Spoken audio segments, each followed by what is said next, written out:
Us, home of Guam's first and only lifetime limited powertrain warranty. McDonald's of Guam, I'm loving it, and King's Restaurants, always open, always local, and serving up favorites for over 40 years.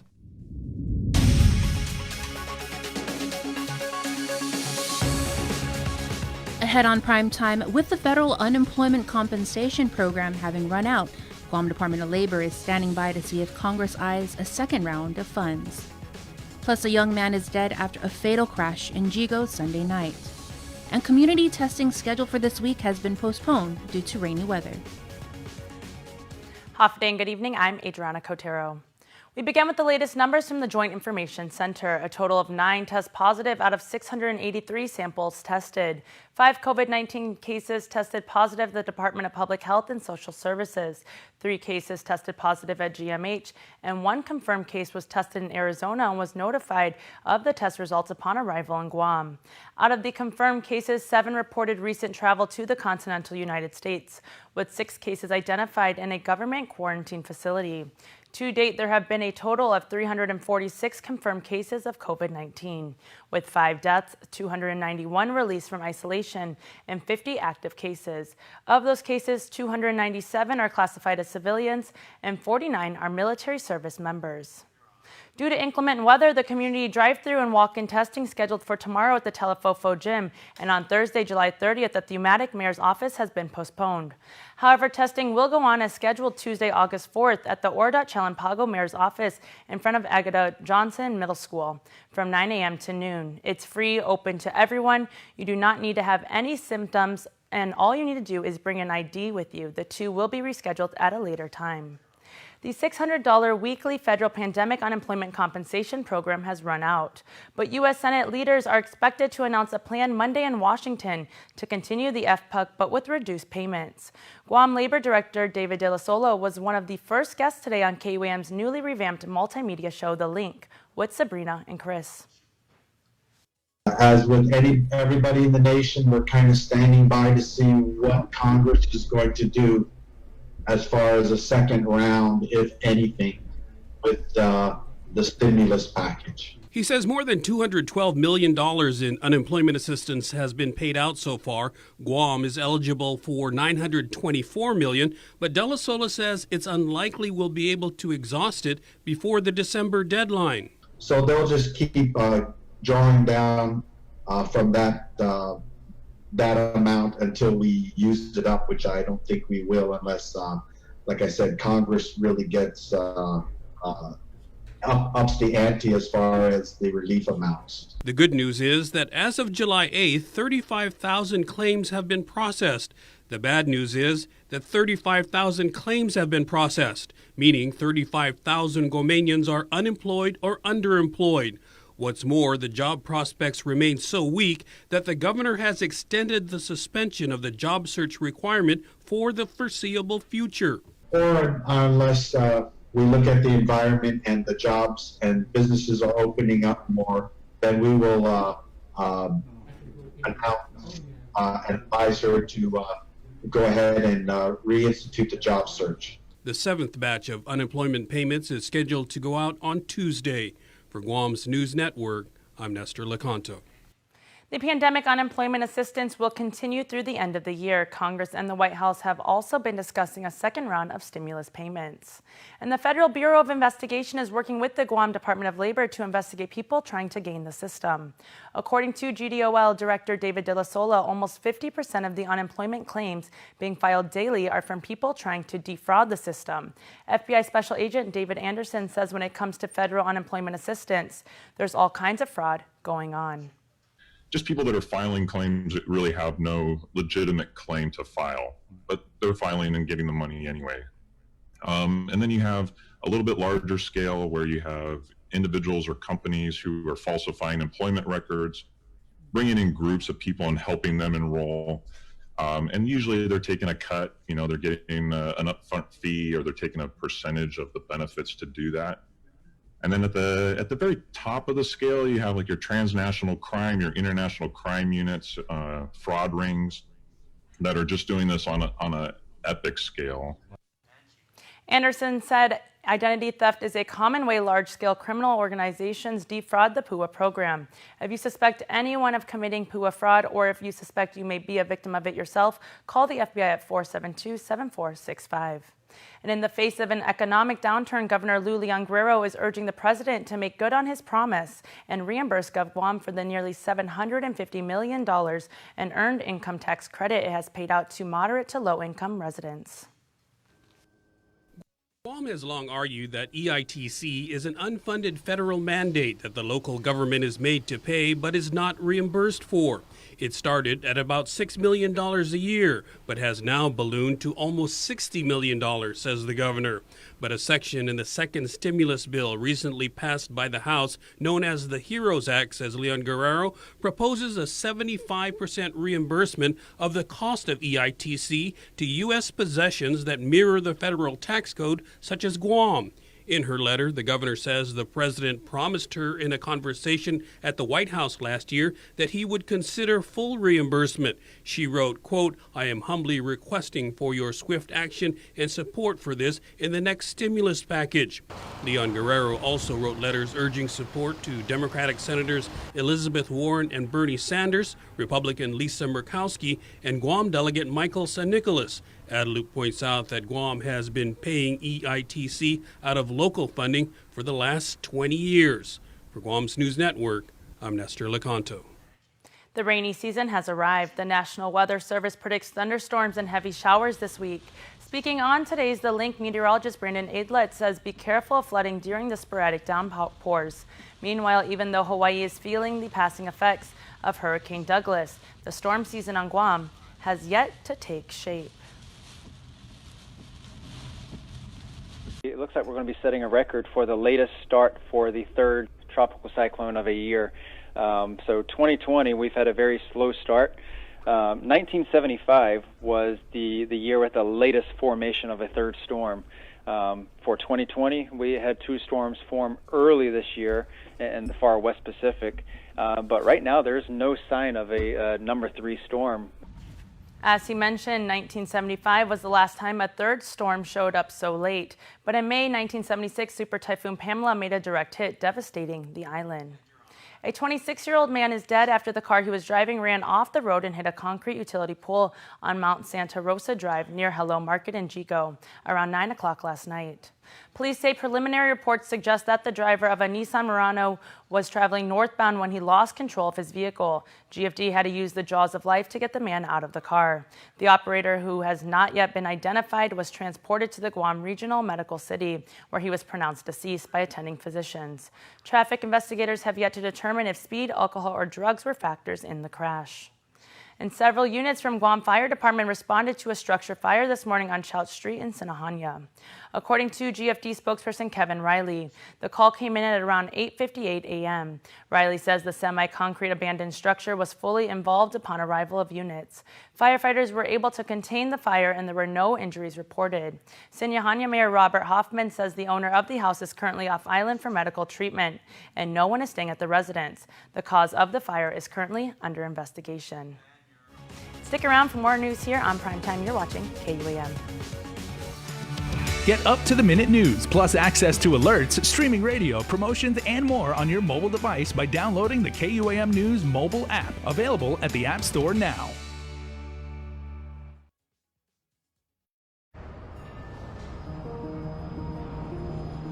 It makes myself and it makes my team members very proud to work for an organization that has been on island for many years with its focus on reliability, dependability, and commitment to the communities that they operate in. Matson's a great corporate citizen to the community. We all benefit from any sort of environmental commitment we make. One of the ways that we do that is with our Adahi Utano program. There's action behind it, and so action breeds commitment. With the Kaimana Hila coming to Guam, this brings a new age and modernization to the island. It's exciting for me because it's a brand new ship and we can carry more freight into the islands. It just shows growth for Guam and Micronesia. Matson would be nothing without its customers, and we hope to continue to serve you for decades to come.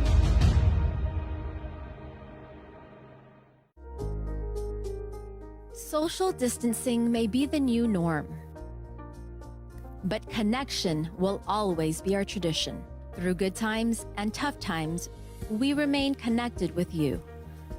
Masks may be the new fashion, but protection will always be our style.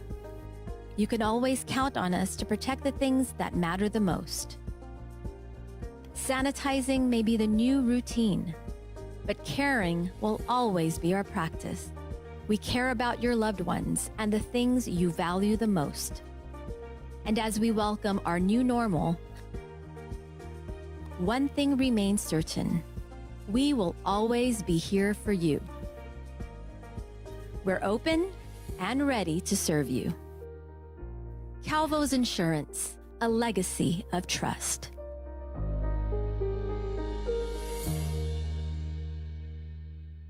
Taco Bell's new grilled cheese burrito is filled with nacho cheese sauce and a delicious 3-cheese blend. And even more melty cheese is grilled on top. Introducing Taco Bell's grilled cheese burrito box. Order ahead and pick yours up at our contactless drive-thru.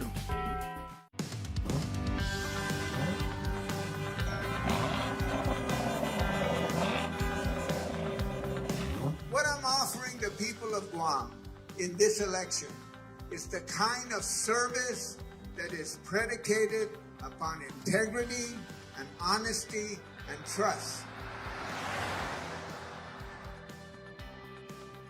Not Robert Underwood, just candidate for Congress. This is Robert Underwood with a whole bunch of people running for Congress. And that's all of you, ladies and gentlemen. All of you are running for Congress. This is not a one-man show. This is a movement. This is a movement for dignity. This is a movement for trustworthiness. This is a movement for integrity. I'm standing up for you all the time. I will fight with everything I got. I'm Robert Underwood, and I approve this message. KUAM News, winner of the 2020 Regional Edward R. Murrow Award for Excellence in Social Media. Welcome back. Ahead of next month's school reopening, the Education Committee held an informational briefing.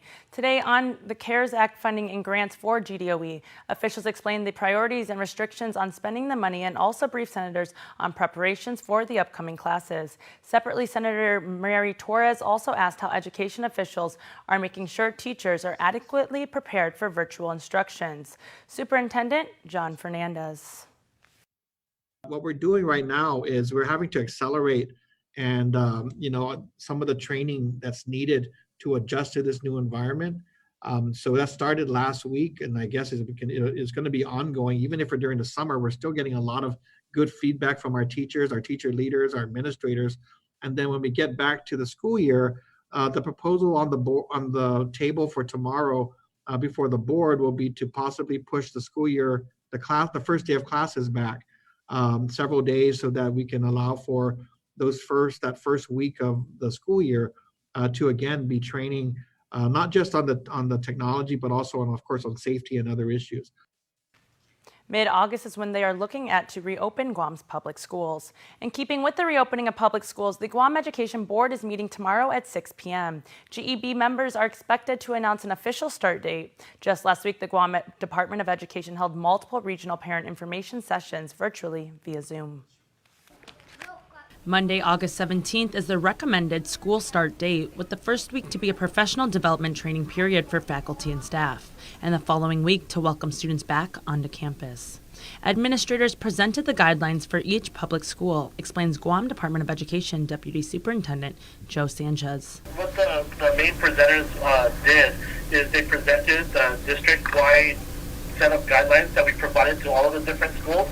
So we spoke to all the schools about their social distancing plan, room capacities, the office capacities, cafeteria capacities, foot traffic, procedures and protocols. Every school then takes those general parameters and develops their specific school safety plan. The individual schools' plans are much more detailed, and in order to address any unanswered questions, GDOE Central Office leadership held regional virtual meetings for parents.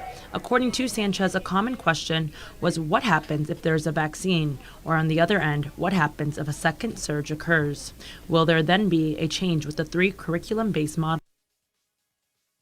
in place. If the conditions were to change later on down the line, if there is a vaccine or if there's some other condition that changes that allows us to have larger capacities, we're definitely, our goal is to have, kind of all students return to the campus physically where they can attend daily sessions if that in fact is their choice, because we still believe that, daily attendance is much more preferable than alternating days or even alternating 3 days. The department plans to ensure that model selections parents made are consistent while being easily ready for transitions. According to Sanchez, based on the current data, a larger percentage of students will be doing home learning.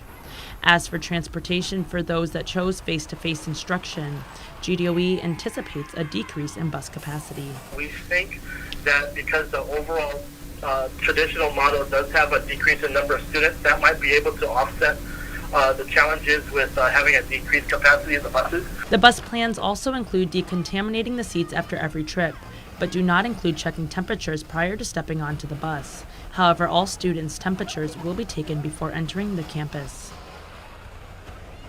Vicki Lynn Tirgatsu plans to take a plea deal in her local drug cases. Public Defender Service Corporation attorney Therese Rojas told the court that her client has received a revised sealed plea agreement and should have it signed and filed within 30 days. Tirgatsu is currently released to the United States Probation Office in the CNMI. As we reported, Tirgatsu went into cooperation with the feds in former Zonia Mayor Jesse Blas's district court case. Blas pled guilty to extortion charges and awaits sentencing. This afternoon, the government asked Judge Anita Sokola if the court would allow Tirgatsu to take the plea via Zoom due to some security concerns. Judge Sokola set a return for August 26th at 1:30 p.m. and told the government to make arguments on that date for the change of plea to occur virtually. And both parties have filed everything, and sentencing is expected to occur by September for William Tapasna Mantegnonia. Mantegnonia entered a guilty plea for obstruction of justice federal charges. He was arrested alongside his brother, former GPD officer John Boone Mantegnonia, and former juror Greg Tydinko for conspiring to influence a jury to vote not guilty in the Raymond and Juanita Martinez drug trial case. A status hearing was held this morning in Chief Judge Francis Tydinko Gatewood's courtroom. Mantegnonia's attorney William Gavras informed the court that he just needs to subpoena one more witness for the sentencing hearing. The defense plans to have at least 3 witnesses called forward to testify. According to the plea agreement, Mantegnonia faces up to 5 years in prison and a $250,000 fine. Tomorrow, Guam time, the House Administration Committee Subcommittee on Elections will hold a hearing to address the denial of voting rights in U.S. territories. While Congress has regularly held hearings addressing issues of political status in the U.S. territories, never before has it held a hearing focused specifically on the issue of voting and rights and disenfranchisement in these areas. President and founder of Equally American Neil Ware says, quote, 100 days from now, Americans will go to the polls to elect the next president, 1/3 of the Senate and the entire House. But almost 4 million citizens who live in U.S. territories will once again have to sit on the sidelines of American democracy, while everyone else has their say, unquote. And they were adding the idea that in the year 2020, millions of U.S. citizens remain unable to vote simply because where they live cannot be squared with America's democratic and constitutional principles. Tomorrow morning on The Link, we are kicking off our Decision 2020 interviews with the candidates. Joining Kristen Breer, Democrat incumbent, Senators Therese Terlahi and Clint Rigel, Republican incumbent Senator James Moylan, and newcomer Dominic Hernandez. The election portion of the show is from 9 a.m. to 10 a.m. on The Breeze 93.9 FM. 2 passengers who flew in from Guam are the latest confirmed cases of COVID-19 in Saipan, bringing the total case count to 40.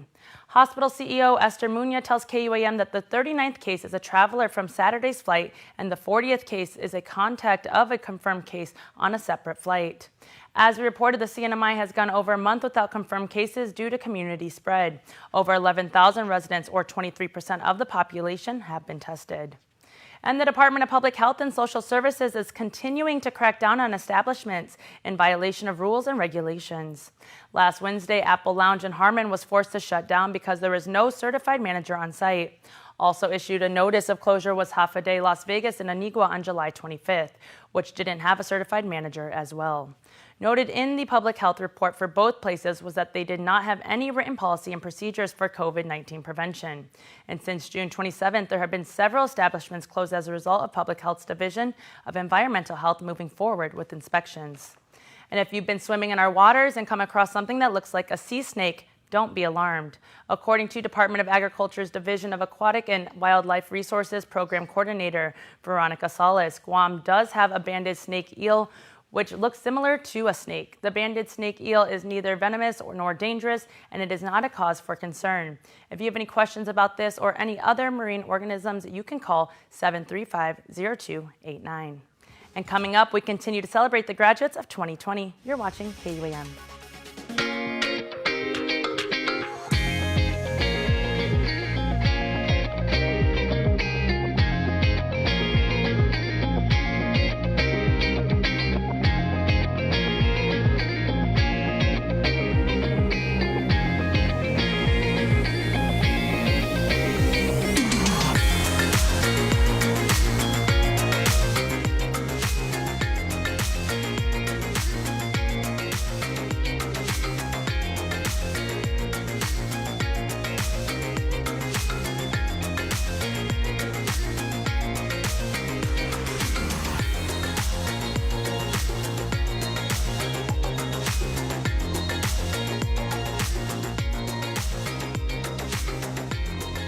Your community calendar is brought to you by Taco Bell. Whether it's your first meal or your fourth meal, we've got you covered. Taco Bell, live Mas. We are open to serve you at Cars Plus Guam. Need a quick service for your vehicle? Visit our express lane at Cars Plus. Done fast, done right. No appointment needed. Our service team is dedicated to helping you get your vehicle in and out of the shop and back on the road quickly and securely. Simply drop off your vehicle at our express lane driveway, and one of our service advisors will take care of it. Need a ride? Not to worry. We have a shuttle vehicle ready to drop you back home and pick you up when your vehicle is ready. Open Monday to Saturday from 8 a.m. to 5 p.m. Visit us today. We are open to serve you. King's welcomes you back with our King's Time value menus, full of great deals for breakfast, lunch, and dinner. We hope to see your family soon at King's. For the Love of Burgers is back with 6 of our most popular burgers, each for just $9.99 for a limited time at Ruby Tuesday Guam. Take the party home with our new Get It To Go menu. Combo specials and kids meals, pizza, wings, and more. Now available for carryout at Chuck E. Cheese's Guam. With Grand Marnier, you'll dare to put a twist on the traditional. That will lead you to somewhere unexpected. Somewhere you can create something better than good. Here, you'll create something grand. Grand Marnier, a visionary blend of fine cognac and bitter orange liqueur. Live grand. Welcome back. We continue to show our support to the entire class of 2020 in a special user-generated segment with submissions from their loved ones. Head of the Class 2020, brought to you by Guam Community College and ABC Stores. Congratulations going out to Annika Torres from GW High School. Congratulations. We are so proud of you. All your hard work has finally paid off. We wish you nothing but the best and continued success on the next chapter of your life. God bless you always. Love, the family. Philip C. Guerrero II, graduating from Bishop Baumgartner Catholic School, moving on up. Congratulations, son. We are so proud of you, and we love you so much. Asia Titano, graduating from Notre Dame High School. Congratulations, baby girl. You have made me so proud to be your mom. You've worked very hard for this. I can't wait to see you crush every goal you have one by one. Love you, Mom. Dylan Titano, graduating from George Washington High School. Congratulations, my son. You did it. I was worried because schoolwork didn't come in the Xbox game, but you told me not to worry, and you were right. I love you, and I am extremely proud of the young man that you're becoming. Love you, Mom. Malaya Rose Boleto Leon Guerrero, graduating from Southern High School. Congratulations, you did it. It's been a joy watching you grow into a fine young woman. Always remember your heritage, roots, and faith.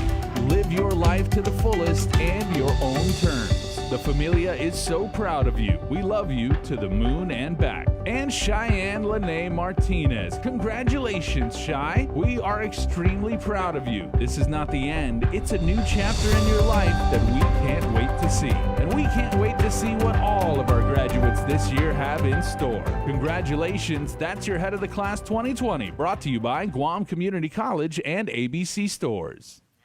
You can watch more submissions every Monday, Wednesday, and Friday on KUAM News. And coming up, your birthday shoutouts. Keep it here.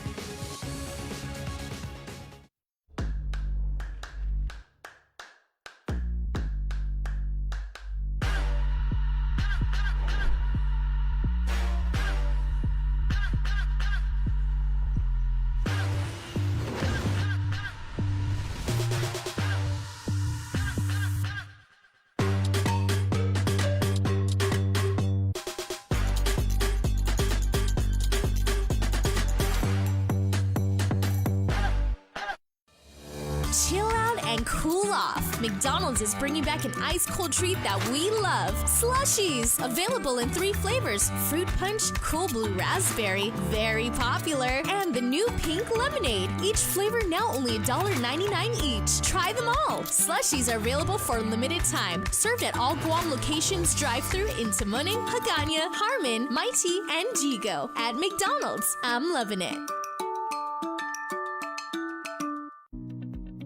We have the power to improve the schools our kids learn in, the roads we drive on, the healthcare we receive, and the opportunities for more jobs.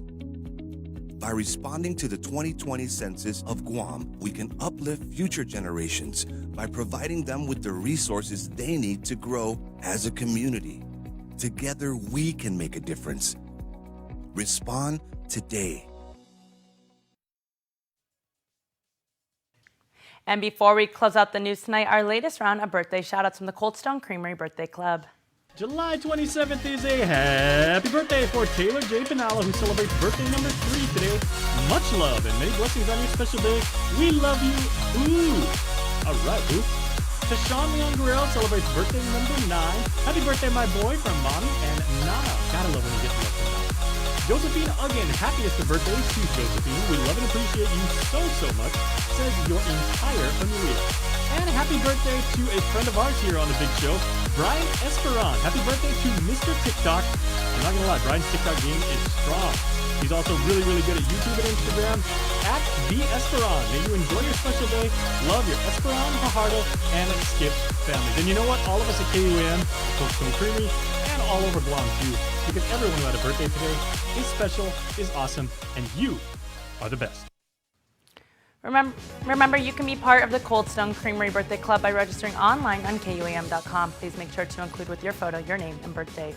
That's going to do it for us here on Prime Time. Up next is KUAM News Extra with Andy Wheeler. Thanks for watching. Have a good night and be safe.